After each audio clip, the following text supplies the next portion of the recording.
So when I was a little girl, I loved winter. My earliest childhood years were spent in Anchorage, Alaska, and I have childhood memories of snow forts, my neighbor's pet reindeer, which is a cool thing that happens up there sometimes. I remember sledding, my godparents' sled dogs, they raced teams, it was amazing, and more. And I think that this very early connection to winter is where my devotion to this season comes from.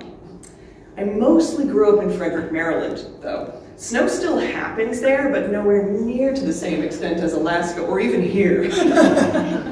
After moving to Maryland, every year at the first snowfall, my private ritual of celebration was to run around my house barefoot. I reveled in building big snow creatures of various sorts, dragons, mermaids, trolls, and more. Snowmen are only the beginning of the journey, my friends. You can make truly amazing things out of snow. And I've always been an outside kind of kid. Winter presented an incredible playground. I'm in my 40s now, and winter is different. I have old Marine Corps injuries that don't do very well in the cold. It turns out if you cut a joint open, it's never quite the same afterwards. And if I'm out too long and not bundled up enough, I get an ache in my bones that only a very hot bath or a sauna will remedy. I wrestle with depression and anxiety as an adult, and both have a tendency to be worse during winter. We are past the holidays, but the light and warmth of spring is still a couple months away. I think of this part of the year of deep winter as the season of edges. And some of that is quite literal. We can see the shape of the land more clearly without the leaves from our deciduous trees. And those same trees are bare and stark against the winter skies.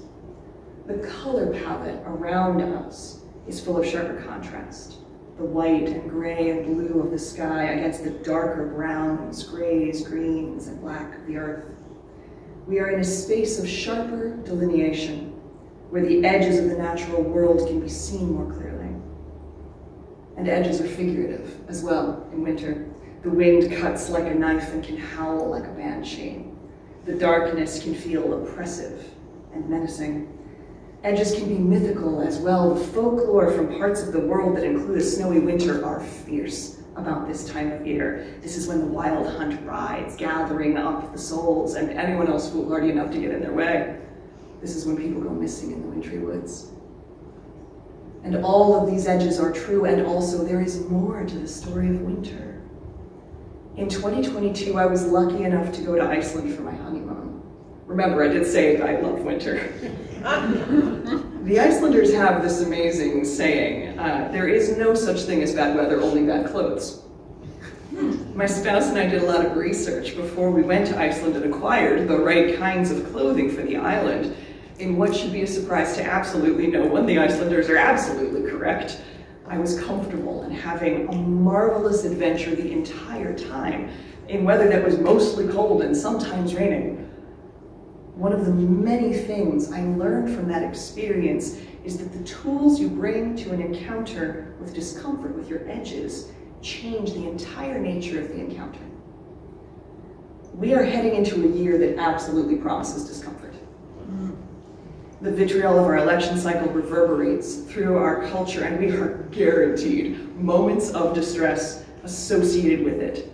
Uncomfortable conversations with family, friends, coworkers, and even strangers are on the horizon. We are going to see signs and bumper stickers with messages that are designed to provoke. The cold wind of divisiveness will blow strongly this year.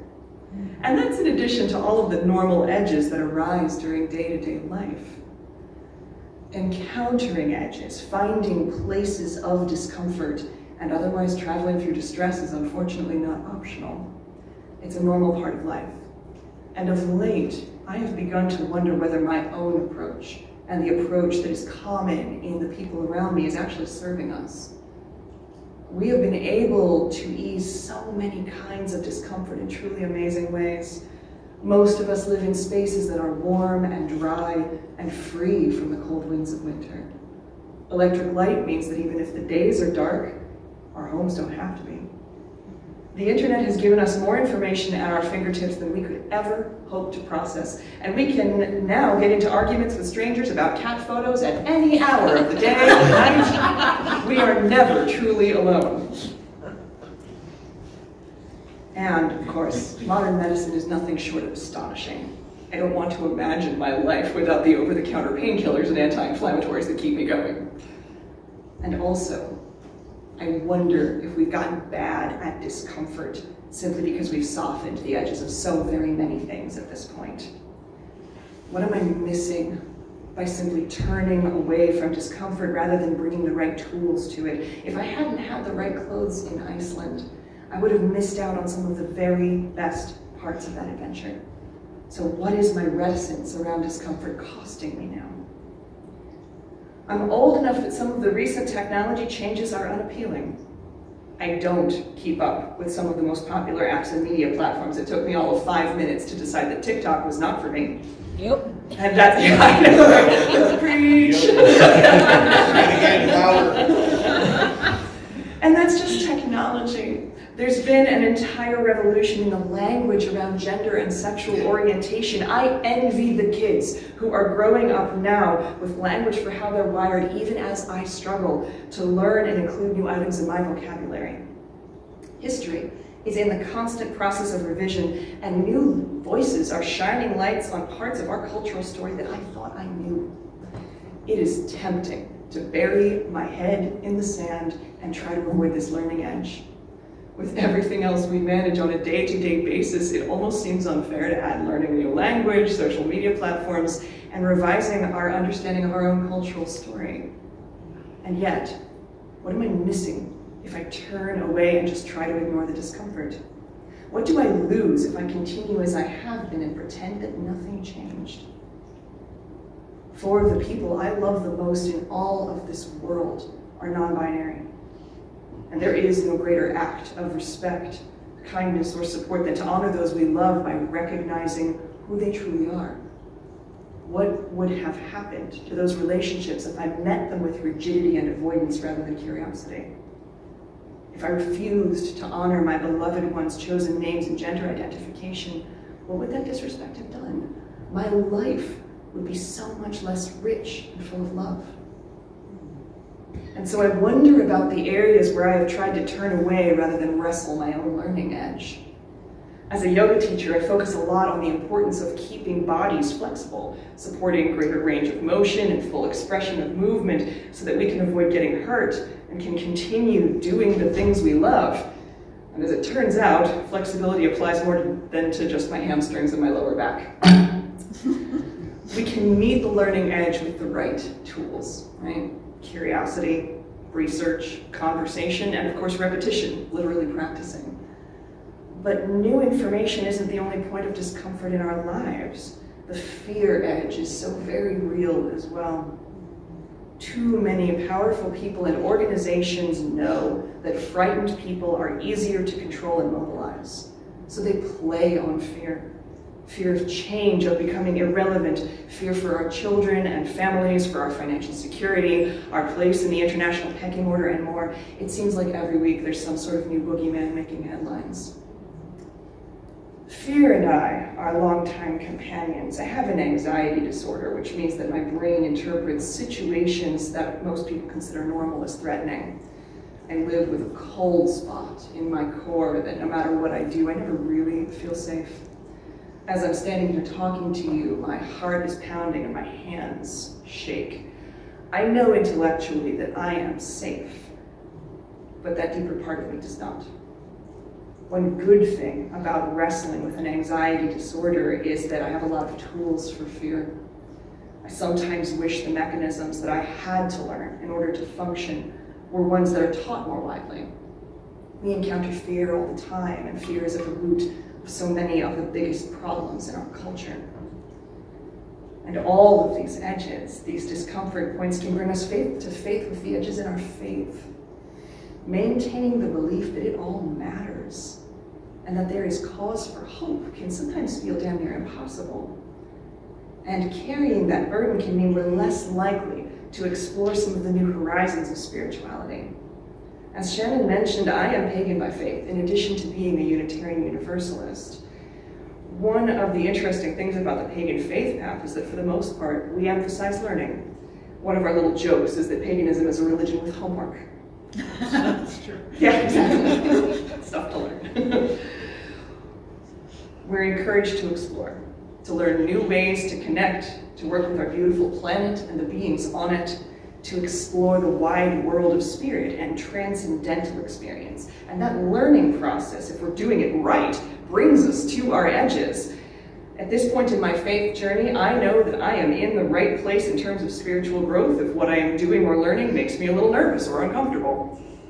For me, learning to navigate my edges, to pass through fear and discomfort has only helped. It's only ever brought good things into my life. Deeper relationships, transforming spiritual experiences, a greater understanding of my place in the wider story.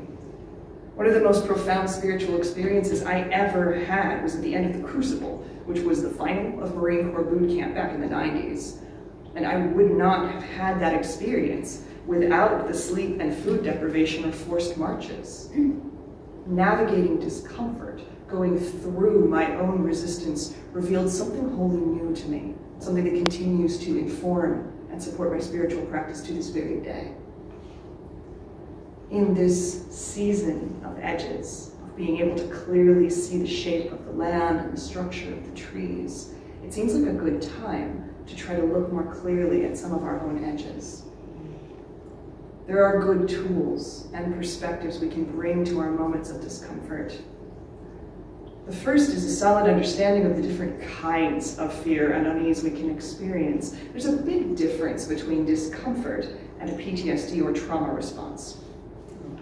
Discomfort is emotional and intellectual. We feel resistance and the desire to quit or give up or move on or brush off the information we're encountering. A PTSD or trauma response is more physiological and largely not under control of the person experiencing it. We can work with discomfort on our own. For most people, trauma and PTSD responses take time and often professional assistance to learn to manage. Another tool to bring to moments of discomfort is curiosity.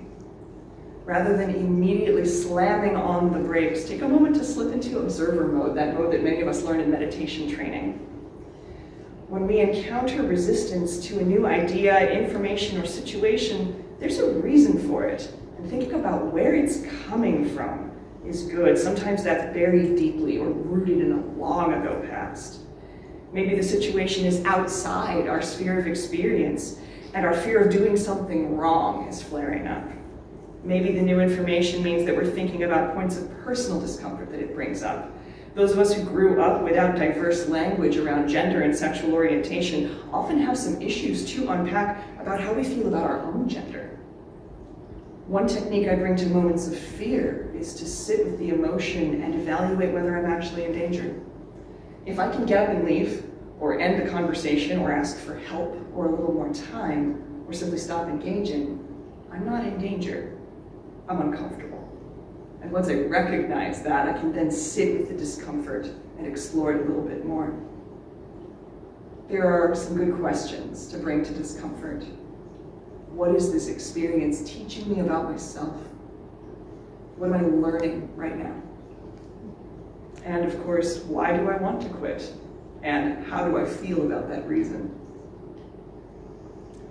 One thing that my mother used to say to me when I was a teenager that would often catch me in the midst of being, horrible at 14 years old, was, how do you feel about your behavior right now? And some of that philosophy can apply to fear. New skills take practice, and finding the mental space to explore discomfort while also uncomfortable is no exception. But just as the right kinds of layers meant that I could explore a ruined Viking hill fort in the rain, the right questions can reveal incredible insights.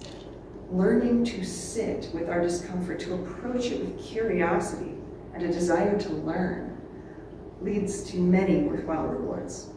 Closer relationships, deeper connection to ourselves and the world around us, and more immunity from the manipulations of those who would try to use our fear against us. We get better at discomfort through practicing working through discomfort. It's so easy now to just make discomfort stop. We can almost instantly numb it out, find a distraction or a hit of dopamine somewhere. We can turn away and bury ourselves in some other form of stimulation rather than explore. But if I stopped every time I was afraid or uncomfortable, I simply wouldn't go anywhere. Every single worthwhile spiritual experience in my life has included challenge. The very best candy, as it turns out, is just outside my comfort zone. The bright winter sun shines on the naked trees and the exposed earth, revealing shapes and patterns that teach us about the land we live on. We can see the edges and know more.